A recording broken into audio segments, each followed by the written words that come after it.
Tafsir fi Zilalil Quran karya Asy-Syahid Said Qutb diterjemahkan oleh Datuk Yusof Zaki. Semoga Allah memberkati beliau. Surah Al-Baqarah, kumpulan ayat-ayat 30 hingga 39.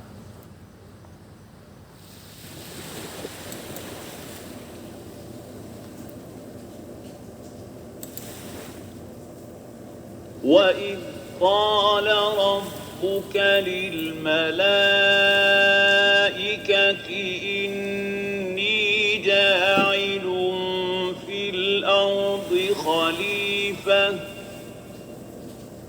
قَالُوا أَتَجْعَلُ فِيهَا مَن يُفْسِدُ فِيهَا وَيَسْفِكُ الدِّمَاءَ وَنَحْنُ نُسَبِّحُ بِحَمْدِكَ وَنُقَدِّسُ لَكَ قَالَ إِنِّي أَعْلَمُ مَا لَا تَعْلَمُونَ وَعَلَّمَ آدَمَ الْأَسْمَاءَ كُلَّهَا ثُمَّ عَرَضَهُمْ عَلَى الْمَلَائِكَةِ فَقَالَ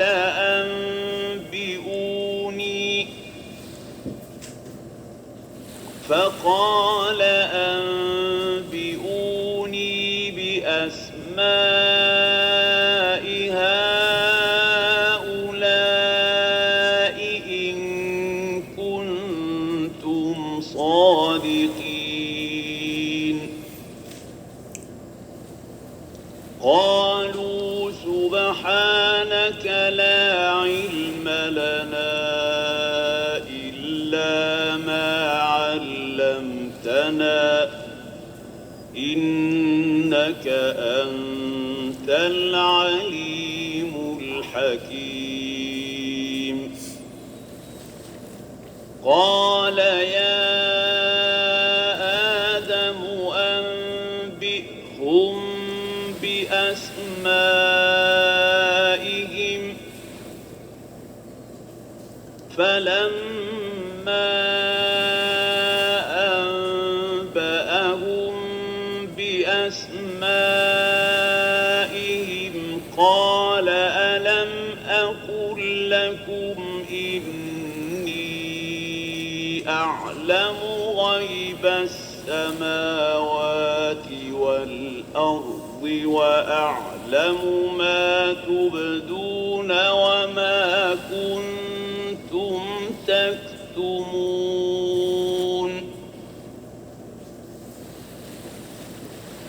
وإذ قلنا للملائكة اسجدوا لآدم فسجدوا إلا إبليس أبى واستكبر وكان من الكافرين وقلنا يا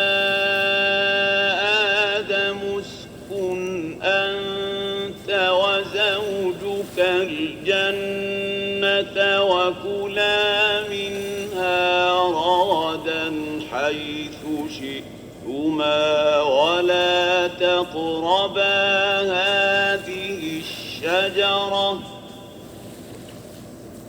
ولا تقربا هذه الشجرة فتكونا من الظالمين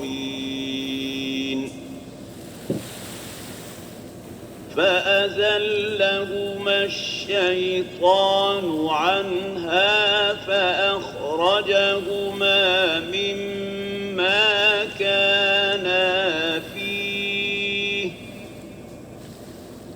وقلنا اهبطوا بعضكم لبعض عدو ولكم في الأرض مستقر ومتاع إلى حين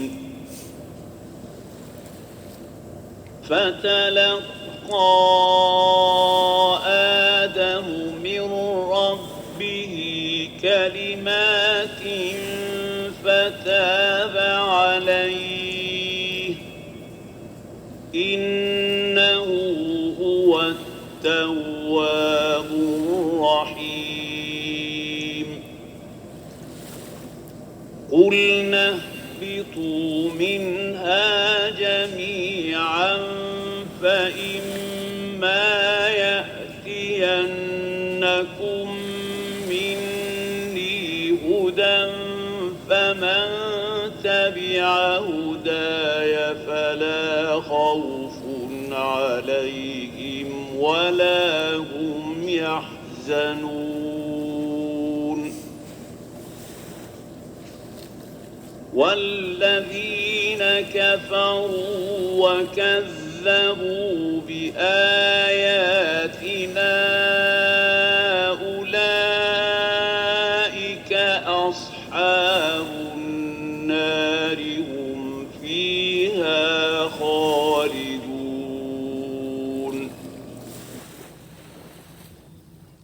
Ketika Tuhanmu berfirman kepada para malaikat, sesungguhnya aku hendak menjadikan khalifah di bumi ini. Kata mereka, adakah engkau hendak menjadikan di bumi ini makhluk yang akan melakukan kerusakan dan menumpahkan darah, sedangkan kami bertasbih memujimu dan mentakdiskanmu? Jawab Allah, sesungguhnya aku mengetahui apa yang tidak diketahui oleh kamu. Ayat 30. Allah telah mengajar seluruh nama kepada Adam. Kemudian dia bentangkan kepada para malaikat lalu berfirman, terangkanlah kepadaku nama-nama ini jika kamu mengetahui. Ayat 31. Jawab mereka, Maha suci adalah engkau. Kami tidak mempunyai sebarang ilmu kecuali sekadar apa yang telah diajarkan engkau kepada kami. Sesungguhnya engkau maha mengetahui dan maha bijaksana. Ayat 32. Allah berfirman, wahai Adam, terangkanlah nama-nama ini. Dan setelah Adam menerangkan nama-nama itu, Allah pun berfirman, bukankah aku telah katakan kepada kamu bahawa aku mengetahui segala rahsia langit dan bumi, dan aku mengetahui segala apa yang kamu nyata dan segala apa yang kamu sembunyikan. Ayat 33. Dan kenangilah ketika kami berfirman pada para malaikat, sujudlah kamu kepada Adam.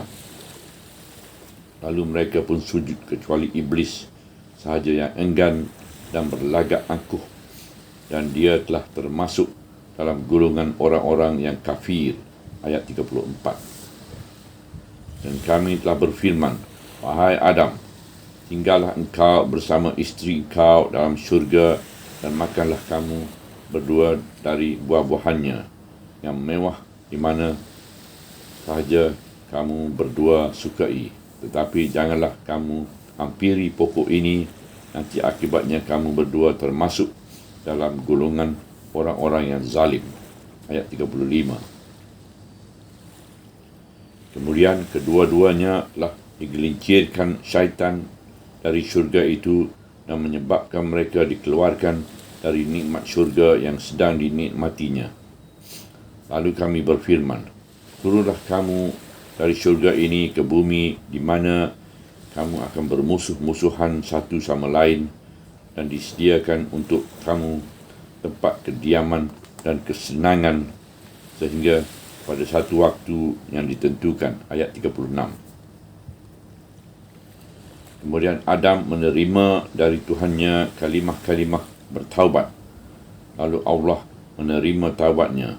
Sesungguhnya Allah Maha penerima taubat dan Maha penyayang. Ayat 37. Kami telah berfirman, turunlah kamu sekalian dari syurga ini Dan jika datang kepada kamu hidayah dariku melalui para rasul, maka ingatlah sesiapa yang mematuhi hidayahku, maka tidak ada sebarang berduka cita. Ayat 38. Dan orang-orang yang kafir dan mendusta ayat-ayat kami, merekalah penghuni-penghuni neraka yang kekal abadi. Ayat 39.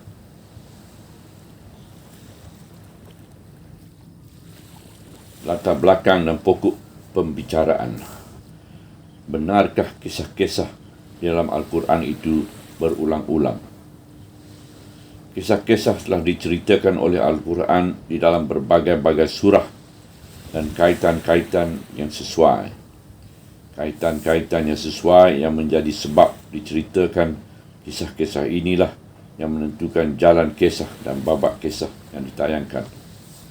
Gambaran kisah yang dilukiskan dan cara kisah itu diungkapkan selaras dengan suasana kerohanian, pemikiran dan kesenian yang ditayangkan kisah itu. Dengan cara yang sedemikian, kisah-kisah itu dapat menunaikan peranannya yang objektif, melaksanakan matlamatnya dari segi psikologi dan memberi nadanya yang dikehendaki. Ada orang-orang yang beranggapan bahawa kisah-kisah dalam Al-Quran itu adalah berulang-ulang. Kerana di sesebuah kisah itu kadang-kadang ditayangkan berulang-ulang kali di dalam berbagai-bagai surah.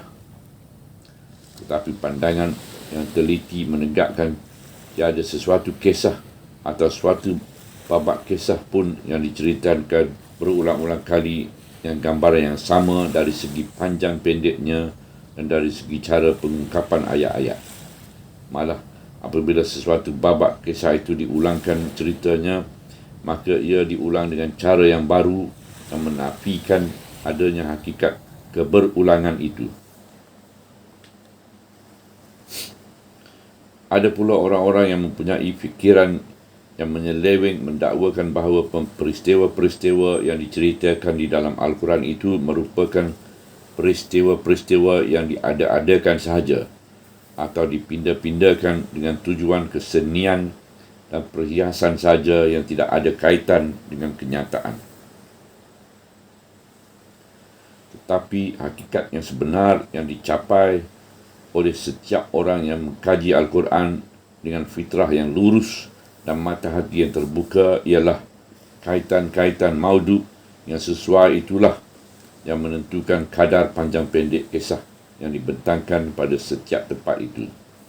Di samping menentukan cara-cara pembentangan dan ciri-ciri pengungkapan. Al-Quran adalah kitab dakwah, perlembagaan dan sistem hidup, bukannya buku cerita, buku hiburan dan buku sejarah. Di dalam ayat-ayat atau penerangan-penerangan dakwah inilah dibawa kisah-kisah yang terpilih sekadar dan secara yang sesuai dalam suasana dan penerangan ayat-ayat itu dan melahirkan keindahan seni yang benar yang sama sekali tidak bergantung kepada ciptaan yang diada-adakan untuk maksud hiasan, tetapi ia adalah bergantung kepada pembentangan yang indah, kekuatan, kebenaran dan keindahan pengungkapan. Kisah-kisah para anbiya di dalam Al-Quran itu menggambarkan angkatan iman dalam satu perjalanan yang jauh, bersambung-sambung dan panjang. Ia menggambarkan kisah dakwah kepada Allah dan bagaimana sambutan umat manusia terhadapnya dari satu generasi ke satu generasi, di samping menggambarkan sifat keimanan yang wujud di dalam hati golongan manusia yang terpilih itu. Juga sifat hubungan mereka dengan Allah yang telah mengurniakan nikmat nubuwah yang amat besar itu. Ia mengikuti angkatan para anbiya yang mulia itu di dalam perjalanannya yang terang, yang melimpahkan kepuasan, nur hidayah dan kejernihan di dalam hati. Ia membuat hati merasa betapa mahalnya unsur keimanan dan betapa teguhnya unsur itu di dalam alam al-wujud ini. Seterusnya, ia juga mendedahkan hakikat kefahaman dan pemikiran yang berteraskan iman dan membezakannya dari segala kefahaman dan pemikiran yang asing. Oleh sebab itulah, kisah-kisah itu merupakan sebahagian besar dari isi kandungan Al-Quran selaku kitab dakwah yang luhur. Sekarang marilah kita ikuti kisah Adam yang diceritakan dalam surah ini berdasarkan penerangan-penerangan tadi. Rangkaian ayat-ayat itu menayangkan angkatan hayat, malah angkatan seluruh alam al-wujud. Kemudian ia memperkatakan tentang bumi ketika menyebut nikmat-nikmat Allah yang dikurniakan kepada manusia. Di sini Al-Quran menjelaskan bahawa Allah telah menciptakan seluruh isi bumi untuk faedah manusia, dan dalam suasana ini dikemukakan kisah Adam diangkat menjadi khalifah di bumi dan bagaimana beliau dikurniakan anak kunci pemerintahan bumi dengan perjanjian dan syarat dari Allah, dan bagaimana beliau diberikan ilmu pengetahuan untuk mentadbirkan pemerintahan itu. Di samping itu, kisah ini juga merupakan mukaddimah untuk memperkatakan tentang Bani Israel yang telah diangkat menjadi khalifah di bumi dengan perjanjian dari Allah kemudian.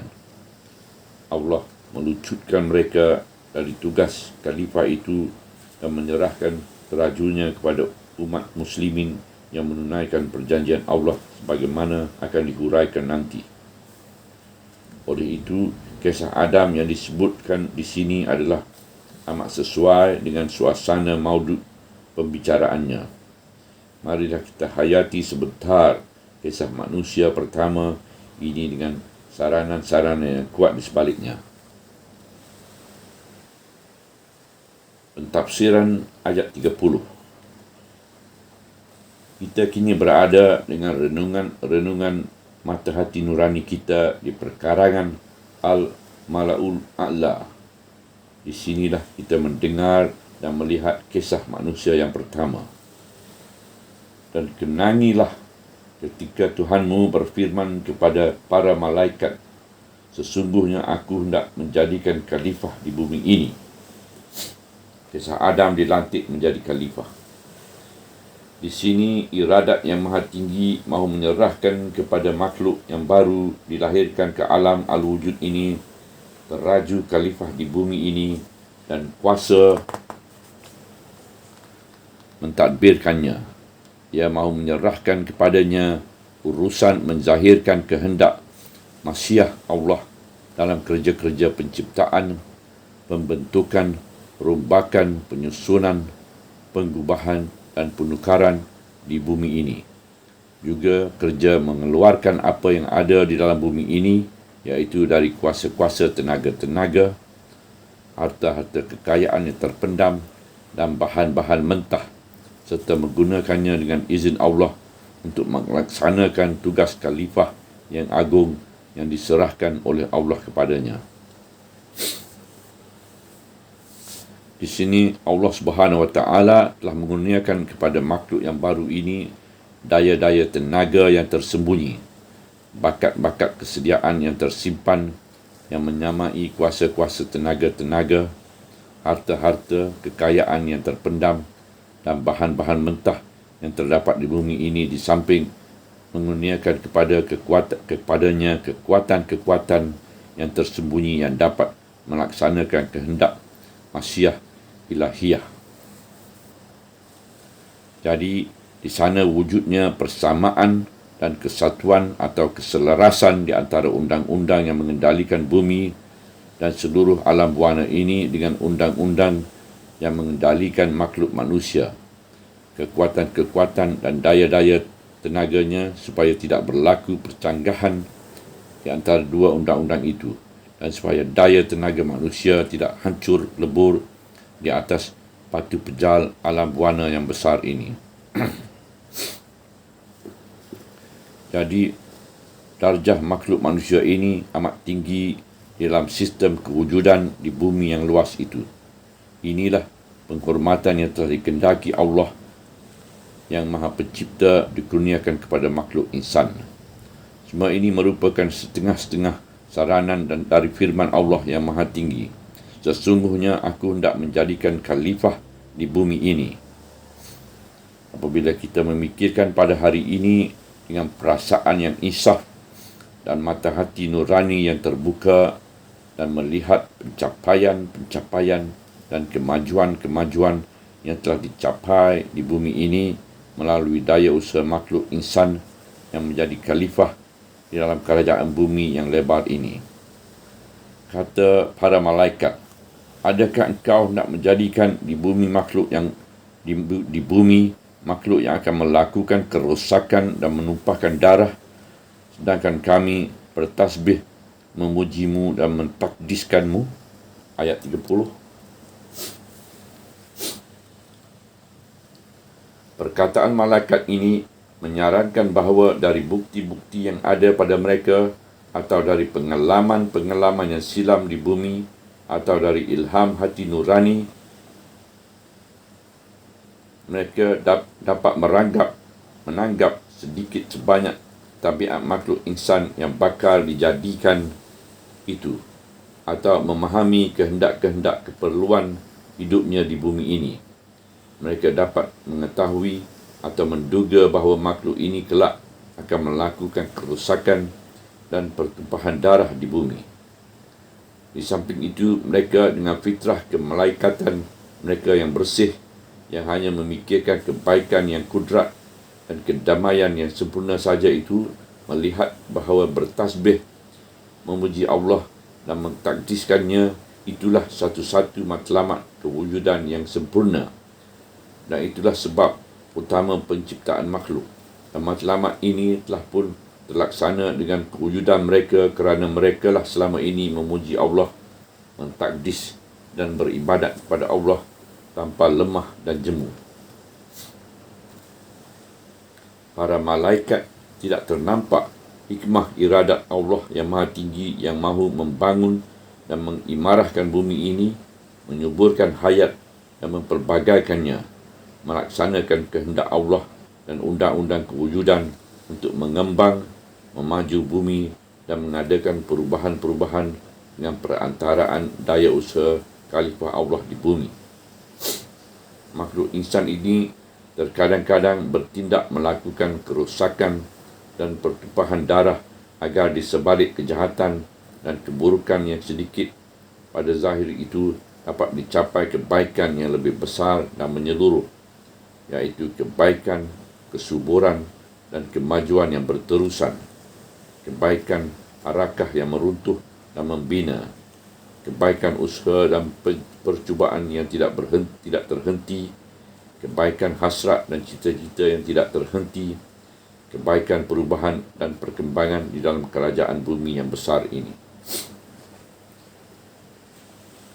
Di waktu inilah penjelasan dari Allah yang mengetahui segala sesuatu dan akibat-akibat kesudahannya disampaikan kepada mereka. Jawab Allah, sesungguhnya aku mengetahui apa yang tidak diketahui oleh kamu. Ayat 30.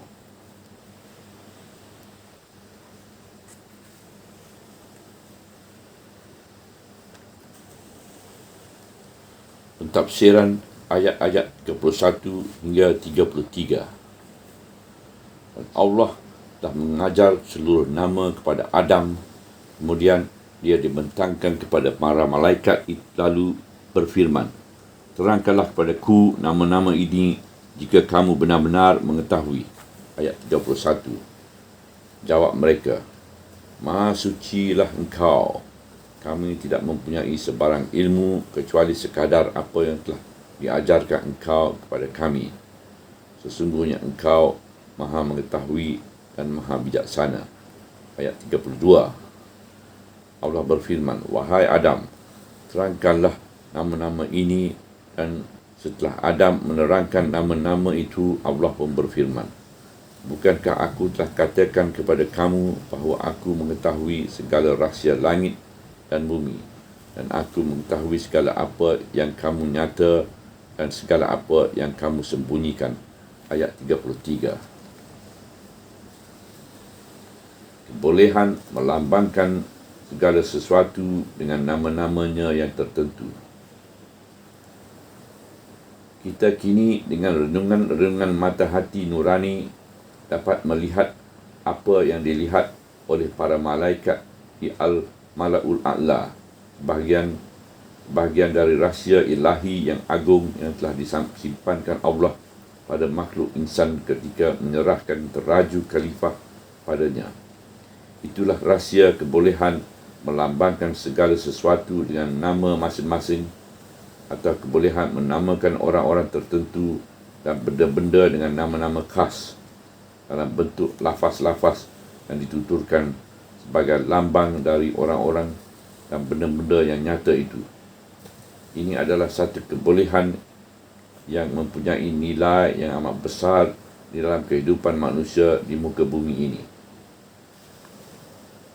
Kita dapat menyedari nilainya apabila kita memikirkan betapa besarnya kesulitan dan kesukaran yang akan dihadapi manusia jika mereka tidak dikurniakan kebolehan melambangkan segala sesuatu dengan nama-nama masing-masing, dan betapa sukarnya untuk berkomunikasi dan untuk mengerti satu sama lain apabila setiap orang yang mahu berbicara dengan orang-orang lain mengenai sesuatu benda itu terpaksa membawa benda itu sendiri di hadapan mereka untuk berbicara mengenainya. Misalnya, jika perkara yang dibicarakan itu ialah pokok tamar, maka ia tidak dapat dibicarakan melainkan yang dibicarakan itu ialah bukit. Maka tidak ada jalan untuk berbicara mengenainya melainkan dengan pergi ke bukit itu sendiri.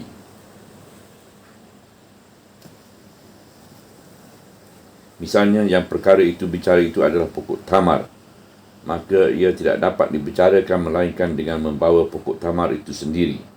Dan jika yang dibicarakan itu ialah bukit, maka tidak ada jalan untuk berbicara mengenainya melainkan dengan pergi ke bukit itu sendiri. Seterusnya, jika perkara yang dibicarakan itu mengenai individu manusia yang tertentu, maka tidak ada jalan untuk membicarakannya melainkan dengan membawa individu itu sendiri.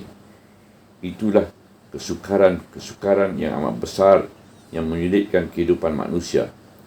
Mereka tidak dapat hidup andainya Allah tidak mengurniakan kepada mereka kebolehan melambangkan sesuatu dengan nama-nama masing-masing. Bagi makhluk malaikat, mereka tidak memerlukan kepada kebolehan ini kerana mereka tidak memerlukan dalam melaksanakan tugas mereka. Oleh sebab itulah kebolehan ini tidak dikurniakan kepada mereka. Kerana itu, apabila Allah mengajar pada mereka rahsia ini, apabila Allah mengajar rahsia ini kepada Adam dan membentangkannya kepada para malaikat, mereka tidak mengetahui nama-nama yang diajarkan Allah itu. Mereka tidak tahu melambangkan benda-benda itu dan orang-orang dalam lambang-lambang kata yang tertentu, dan secara terus terang mereka mengakui kelemahan mereka dengan bertasbih kepada Allah, mengakui keterbatasan ilmu pengetahuan mereka, iaitu mereka hanya tahu sekadar apa yang diajar oleh Allah sahaja. Tapi Adam mengetahui nama-nama itu. Kemudian setelah ia diiringi pula dengan kenyataan yang menyedarkan para malaikat kepada memahami hikmat kebijaksanaan Allah yang maha mengetahui dan maha bijaksana.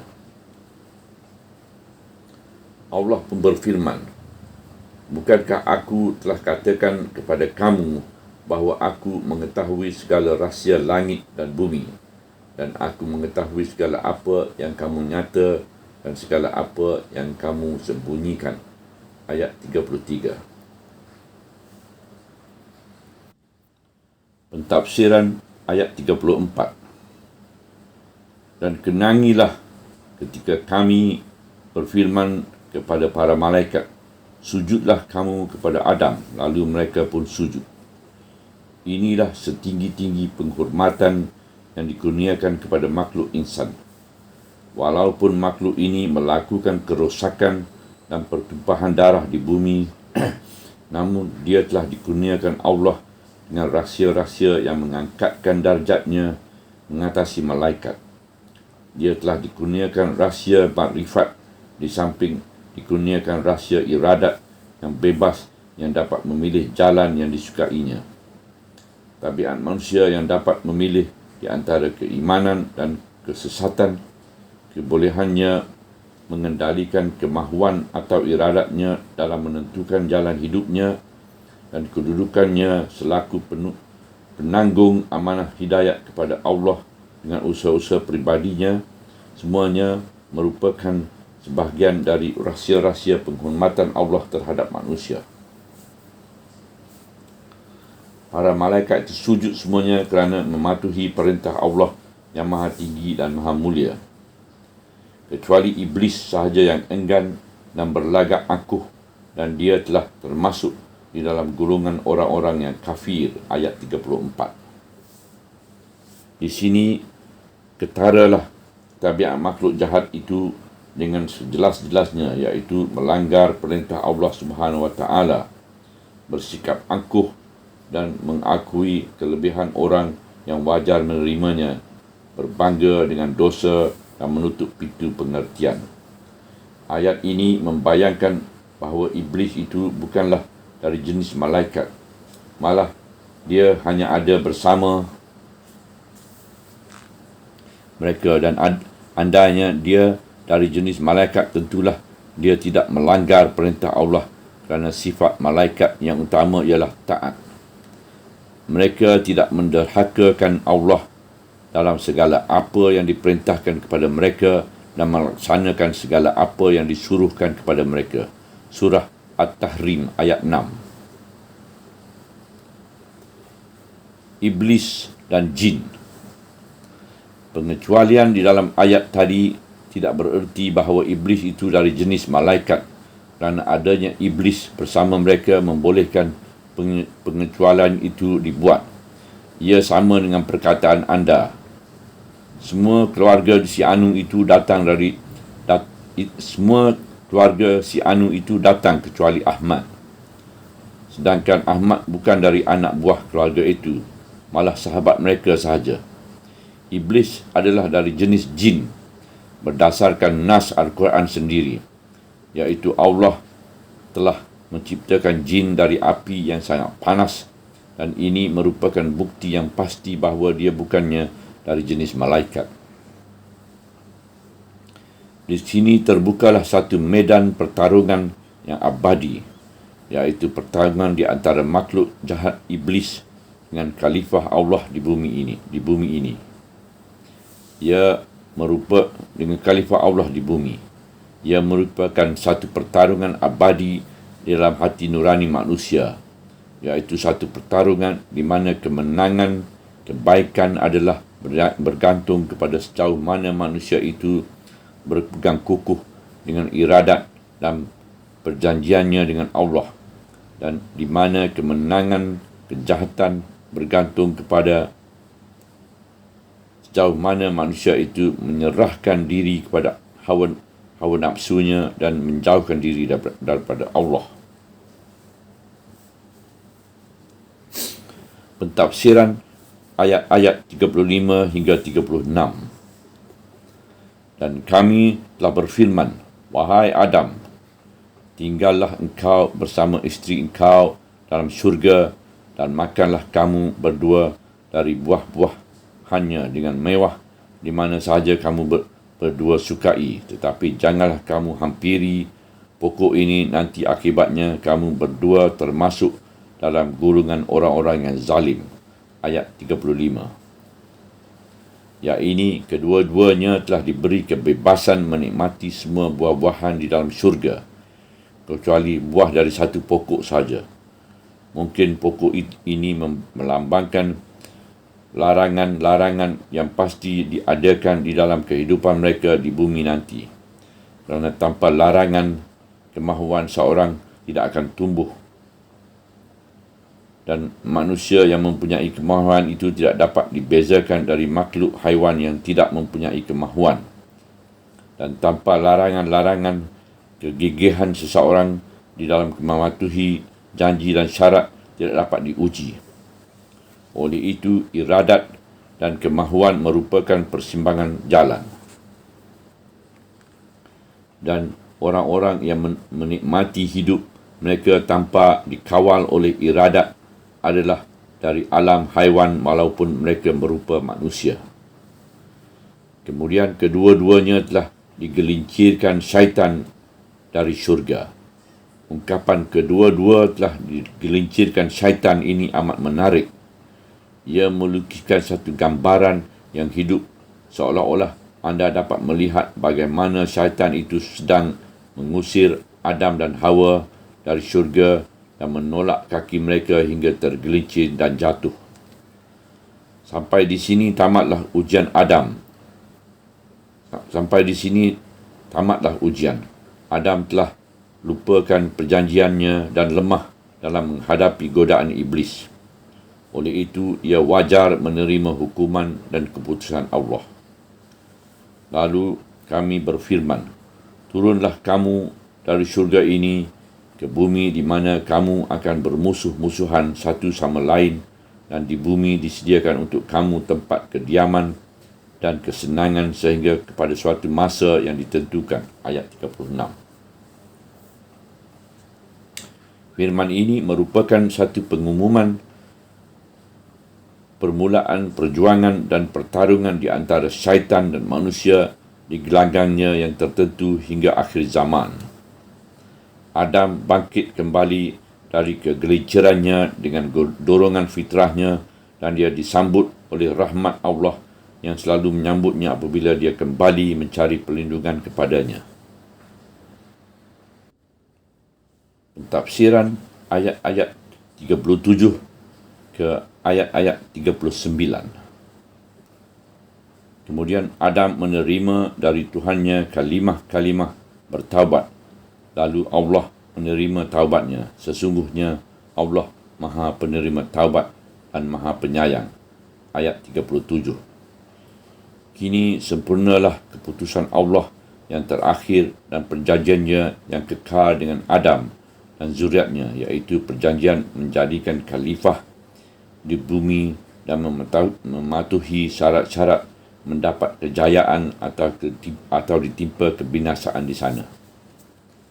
Kami telah berfirman, turunlah kamu sekalian dari syurga ini, dan jika datang kepada kamu hidayah dariku melalui para rasul, maka ingatlah sesiapa yang mematuhi hidayahku, maka tidak ada sebarang ketakutan terhadap mereka dan tidak pula mereka akan berduka cita.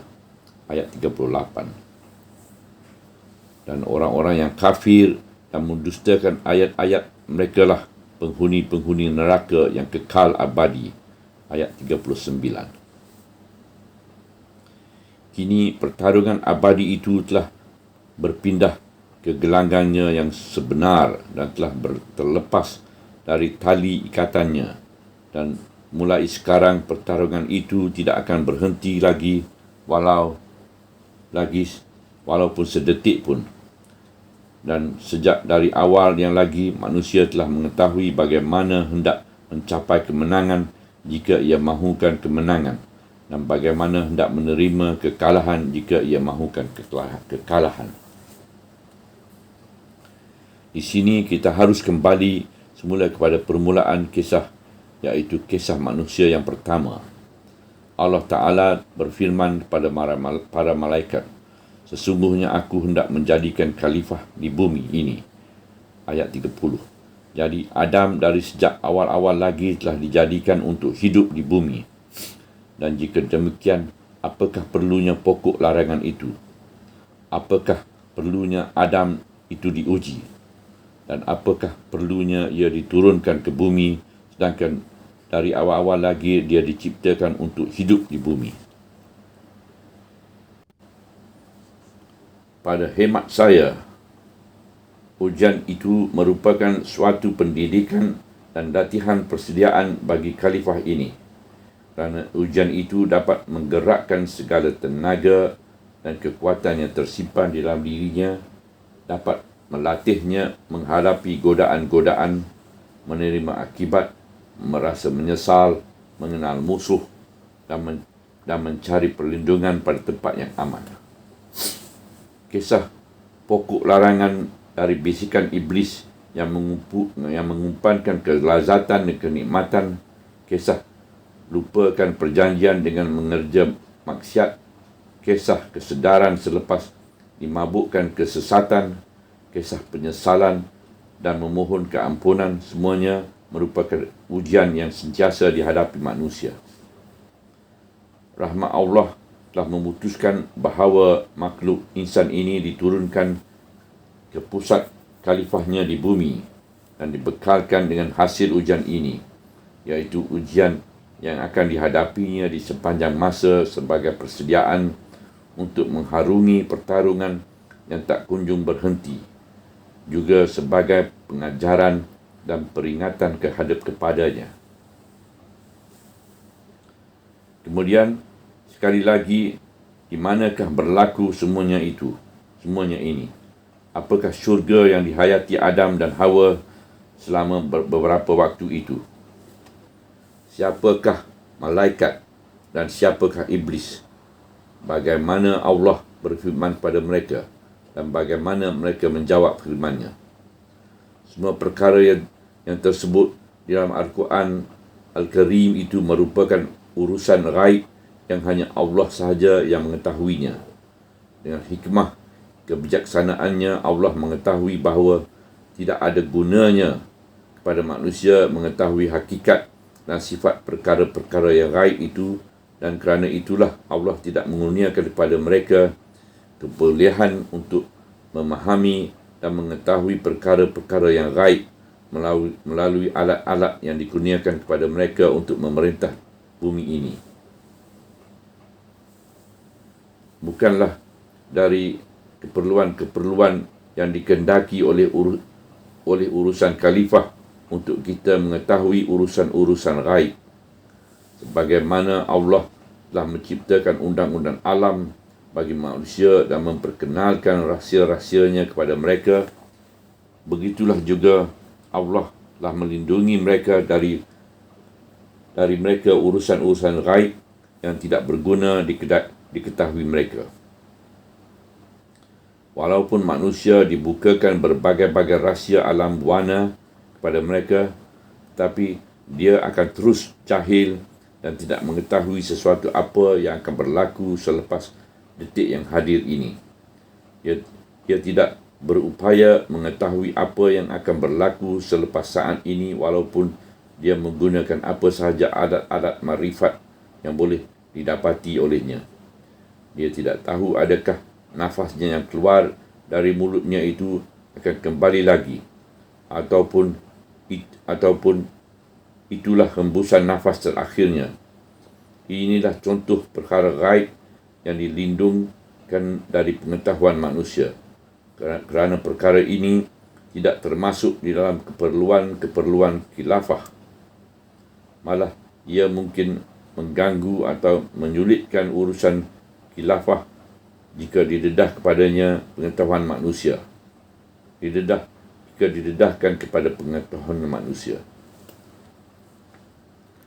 Di sana terdapat berbagai-bagai jenis rahsia yang seperti ini yang terlindung dari pengetahuan manusia dan berada di alam gaib yang tiada siapa mengetahui melainkan Allah.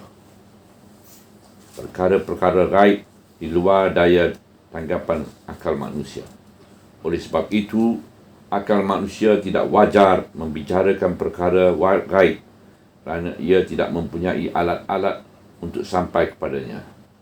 Segala usaha yang dicurahkan dalam percubaan memikirkan perkara-perkara gaib itu akan hilang sia-sia dan percuma sahaja tanpa mendapat suatu hasil dan faedah. Dan apabila akal manusia tidak dikurniakan alat dan wasilah yang membolehkannya mengetahui perkara-perkara yang gaib yang terlindung dari pengetahuannya, maka tidaklah pula wajar baginya menunjukkan sikap yang angkuh dengan mengingkarkan perkara-perkara yang gaib itu. Kerana pengingkaran merupakan suatu keputusan yang memerlukan pengetahuan. Sedangkan pengetahuan mengenai perkara gaib itu di luar tabiat akal dan di luar keupayanya dan tidak perlu kepadanya dalam melaksanakan tugas-tugasnya. Perbuatan menyerah bulat-bulat kepada anggapan-anggapan dan kurafah-kurafah yang karut mengenai perkara-perkara gaib itu memanglah amat besar mudarat dan bahayanya. Tetapi yang lebih besar mudarat dan bahaya dari perbuatan itu ialah perbuatan menolak dan menyingkirkan segala perkara yang majhul, yang memustahilkan segala perkara yang gaib semata-mata kerana tidak mempunyai kebolehan mengetahuinya. Perbuatan ini merupakan satu kemunduran ke alam haiwan yang hanya hidup di dalam alam kenyataan sahaja dan tidak pernah menembusi pagar-pagarnya ke alam kewujudan yang bebas dari kebendaan. Oleh itu, marilah kita tinggalkan urusan alam gaib pada Allah dan cukuplah bagi kita mengetahuinya sekadar yang diceritakan oleh Allah kepada kita, iaitu sekadar yang wajar dengan kehidupan kita atau sekadar untuk membetulkan hati dan kehidupan kita sahaja. Dan marilah kita mengambil dari kisah penciptaan Adam ini beberapa hakikat yang telah dibayangkan, iaitu hakikat alam dan manusia, gambaran alam al-wujud dan hubungan-hubungannya, tabiat manusia dan nilai-nilainya serta neraca-neraca pertimbangannya. Ini sahaja lebih berguna dan lebih mendatangkan hidayah kepada umat manusia. Dengan keringkasan yang sesuai dengan tafsir fi Zilalil Quran ini, kita akan cuba menyentuh bayangan-bayangan, saranan-saranan, pandangan-pandangan dan hakikat-hakikat ini secara umum dan sempitas lalu. Saranan-saranan dari kisah Adam. Saranan-saranan yang paling penting, yang paling nyata dari kisah Adam sebagaimana yang diceritakan dalam surah ini ialah nilai yang paling besar yang diberikan oleh pandangan Islam kepada manusia dan kepada peranannya di bumi ini, kepada kedudukannya di dalam sistem alam al-wujud, kepada nilai-nilai yang menjadi asas pertimbangannya, kepada hakikat hubungannya dengan perjanjian Allah dan kepada hakikat perjanjian ini yang menjadi asas khilafahnya. Nilai yang paling besar yang diberikan oleh pandangan Islam kepada manusia dapat dilihat dengan jelas dalam pengumuman Allah di alam Al-Mala'ul A'la bahawa ia diciptakan untuk menjadi khalifah di bumi. Juga dapat dilihat dengan jelas dalam perintah Allah yang menyuruh para malaikat sujud kepadanya dan tindakan Allah mengusir syaitan dari rahmatnya kerana berlagak angkuh dan enggan bersujud kepada Adam. Dan seterusnya dapat dilihat dengan jelas dengan riayah Allah yang melindungi dan menaungi Adam dari awal hingga akhir. Dari pandangan terhadap manusia ini tercetuslah beberapa pandangan lain yang mempunyai nilai-nilai yang penting di dalam pemikiran dan alam kenyataan.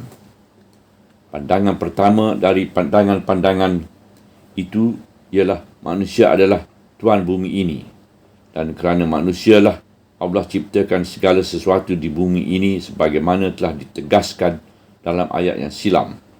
Jadi manusia adalah makhluk yang paling mulia dan paling mahal dari segala makhluk kebendaan yang lain dan dari segala nilai kebendaan yang wujud di bumi ini.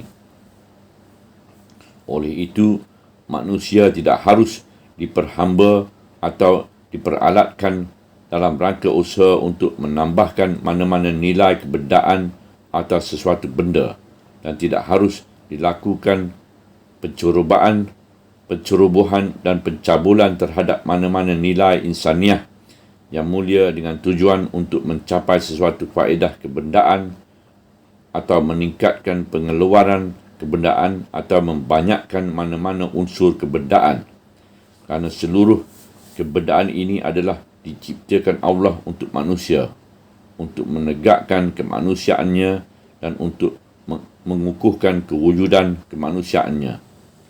Oleh itu, harga kebendaan ini tidak seharusnya dibayar dengan merampaskan mana-mana nilai kemanusiaan atau mengurangkan mana-mana nilai kehormatannya. Pandangan yang kedua ialah peranan yang dimainkan manusia di bumi ini ialah peranan utama kerana dialah yang bergiat mengubah dan menukar rupa bentuk kejadian-kejadian di bumi ini dan hubungan-hubungannya.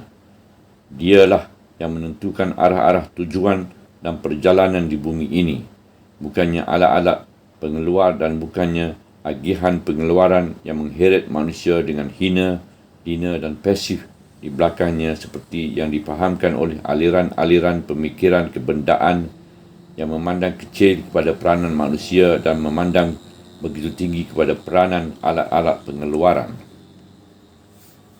Pandangan Al-Quran menjadikan manusia yang dilantikkan sebagai khalifah di bumi ini satu faktor penting dalam sistem alam buana ini. Ia mempunyai tempat yang diberikan Allah perhatian istimewa di dalam sistem ini.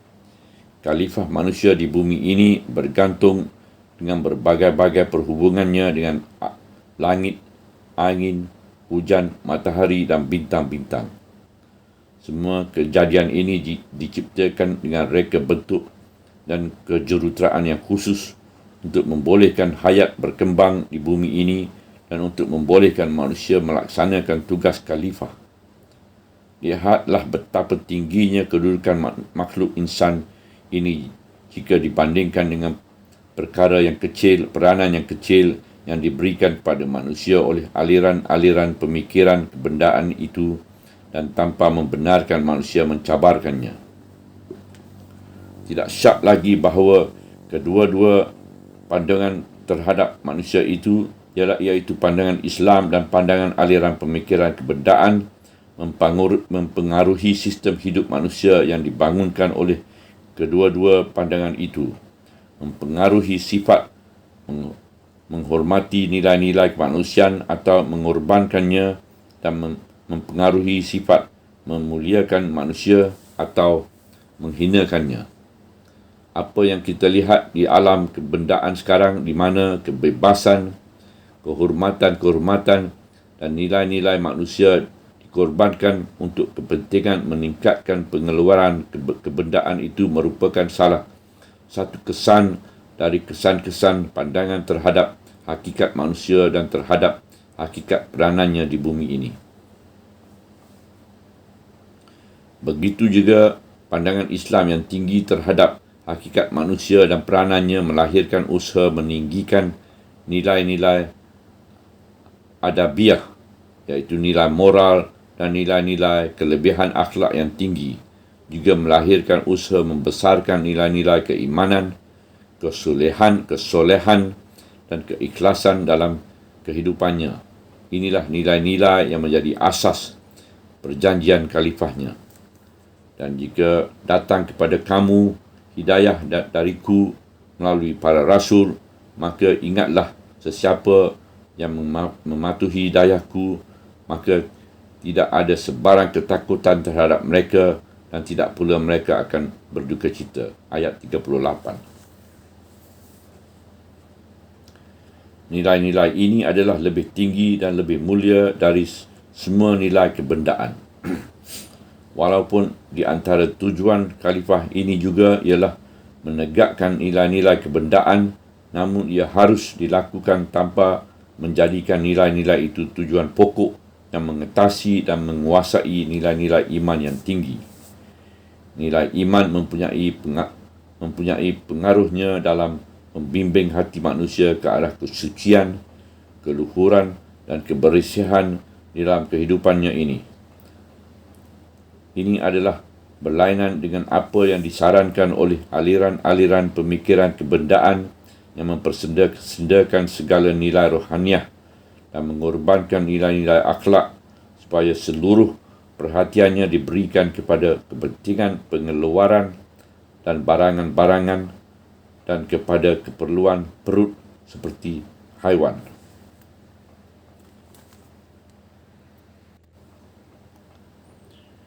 Di dalam pandangan Islam juga terdapat usaha meningkatkan iradah manusia yang menjadi asas perjanjian dengan Allah, kerana iradat merupakan asas taklif dan balasan. Manusia boleh meningkat ke makam malaikat apabila dia mematuhi perjanjiannya dengan Allah dengan mengendalikan iradatnya dan tidak tunduk kepada hawa nafsunya dan kepada godaan syaitan yang dihadapinya.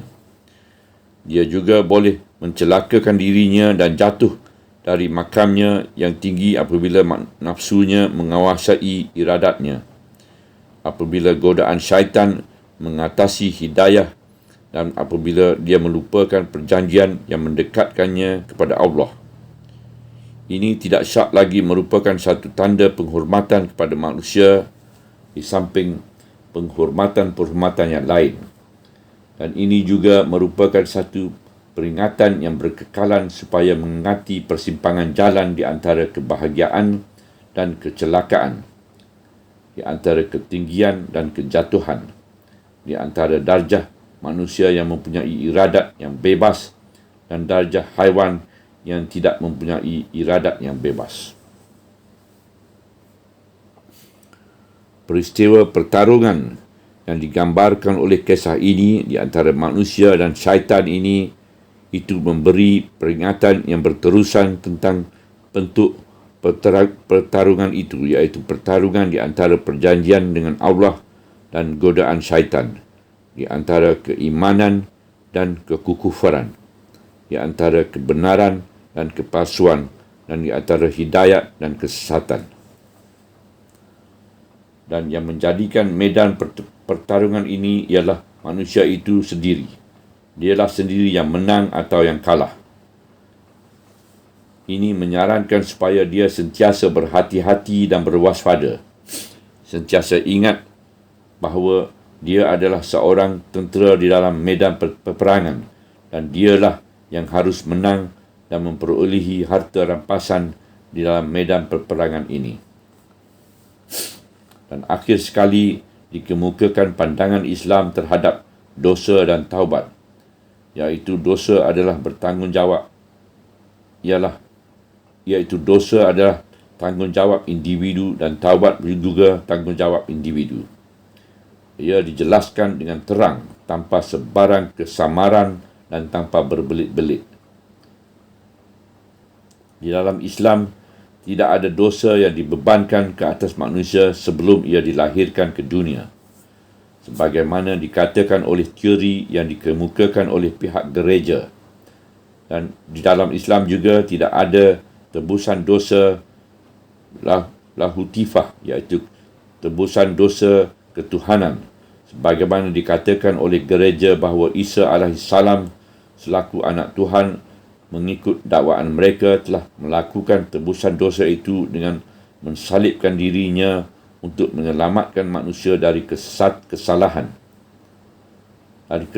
Adam. Tidak.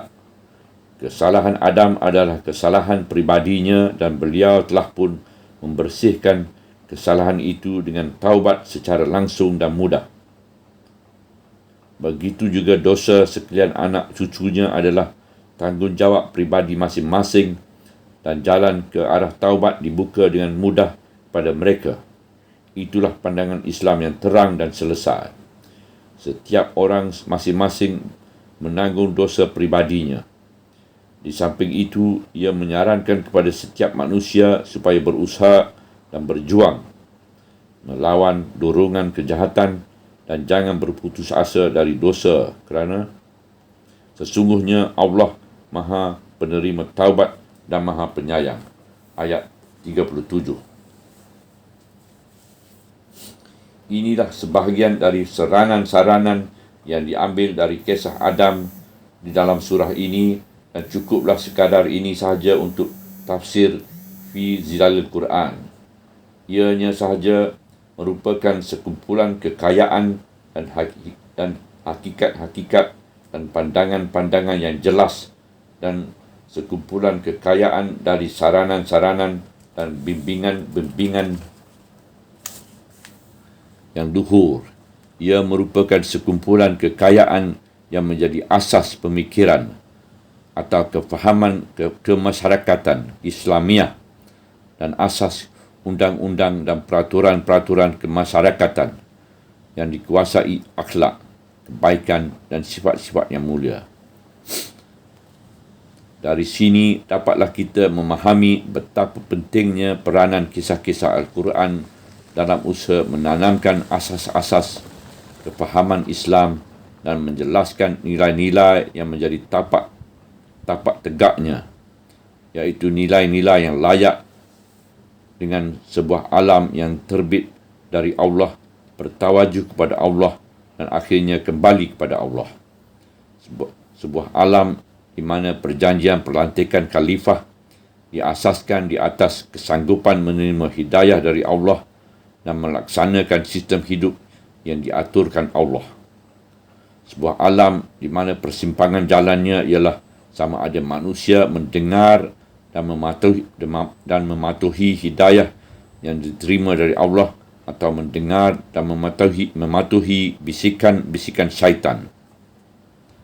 Di sana tidak ada jalan yang ketiga, sama ada memilih jalan Allah atau memilih jalan syaitan, sama ada memilih jalan hidayah atau jalan sesat, sama ada jalan kebenaran atau jalan kepalsuan, dan sama ada jalan keberuntungan atau jalan kerugian.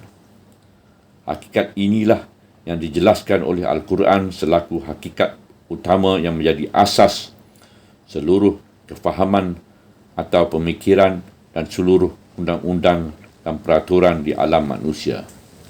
Subhanallah, walhamdulillah, wa la ilaha illallah, wallahu akbar, wa la hawla wa la quwata illa billahil aliyyil azim, wa la hawla wa la quwata illa billahil aliyyil azim, wa la hawla wa la quwata illa billahil aliyyil azim.